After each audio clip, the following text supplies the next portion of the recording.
Bonjour, appelez-moi Traoré. Pour réduire les charges inutiles sur le système de santé et sur les patients, les prestations de services différenciés permettent aux personnes vivant avec le VIH de bénéficier des services adaptés et simplifiés selon leurs préférences et leurs besoins plutôt qu'un seul et unique type de service.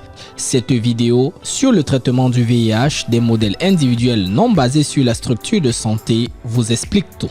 Le modèle individuel non basé sur l'établissement est un modèle de prestation de services différenciés où les patients qui remplissent les critères reçoivent 3 mois d'antirétroviraux ou plus à chaque visite hors de la clinique, ce qui permet d'espacer leur rendez-vous à des intervalles moins fréquents et laisser la priorité au sein des services de santé aux patients qui ont plus besoin d'une prise en charge. Pour comprendre cette approche, prenons 2 cas sur les modèles communautaires de sensibilisation et sur le modèle communautaire de dispensation.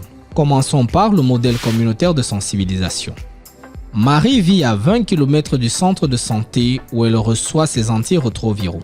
En raison de la distance et du coût de transport, Marie reportait presque tous ses rendez-vous. Alice est agent de santé au sein du centre de prise en charge où Marie vient prendre ses traitements. Afin de pallier à cette difficulté, le personnel du centre de prise en charge a mis en place un dispositif par lequel Alice, après avoir contacté les patients par téléphone, se rend dans un site identifié non loin du lieu d'habitation des patients, permettant à ceux-ci de passer récupérer leurs antirétroviraux.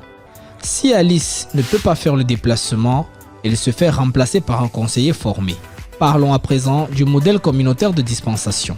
Impliquant Jérôme qui reçoit ses antirétroviraux chaque mois dans un lieu de son choix, ce point est ouvert les week-ends et il peut aller à n'importe quelle heure au jour du rendez-vous, où il ne va pas passer des heures qui lui auraient contraint de perdre sa journée de travail. Il reçoit ses recharges de Moussa, dispensateur, qui note dans son carnet la date de son prochain approvisionnement ainsi que la prochaine visite clinique. Le centre communautaire de dispensation n'a pas besoin d'un prestataire de soins pour distribuer les traitements antirétroviraux parce que l'agent en place a été formé pour le faire. La clinique a juste besoin d'organiser la délivrance des recharges nécessaires de façon mensuelle.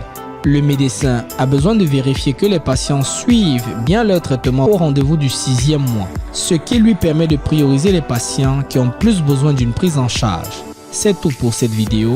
Rendez-vous une prochaine fois. Au revoir.